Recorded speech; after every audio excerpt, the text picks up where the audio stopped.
গঙ্গাসাগরের সরস্বতী কালী মন্দিরের একেবারে মায়ের সামনে দাঁড়িয়ে আছি।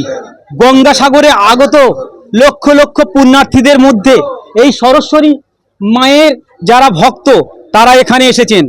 তারা আজকের এখানে হোম যজ্ঞ এবং নাম সংকীর্তনের মধ্য দিয়ে মায়ের কাছে প্রার্থনা করছেন যে আগামী দিন যাতে সনাতনী ঐতিহ্য এই বাংলার বুকে টিকে থাকে। এই যে হোম যজ্ঞ কেন?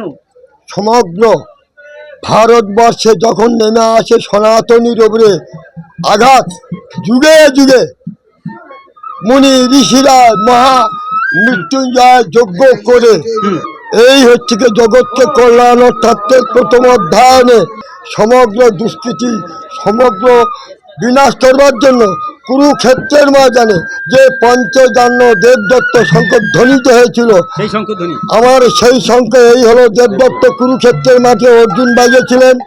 আর পঞ্চজান্য শঙ্খ এই সেই পঞ্চজান্য শঙ্খ আমি বাল্য জীবন থেকে এই শঙ্খ ধ্বনি করে ভারতবর্ষের বাইরে সনাতনীরা নির্যাতিত হচ্ছে, কি বলবেন? যার জন্য তাদের মঙ্গলার্থে মহামৃত্যুঞ্জয় যজ্ঞ করা হয় পাতাল দেশে ভগবান কবির মণির চরণে। সমগ্র ভারতবর্ষের মহন্তরা আমরা এই সনাতনী সুরক্ষার জন্যে আমরা এর থেকে ভগবানের কাছে এই মহামৃত্যুঞ্জয় যজ্ঞ করছি।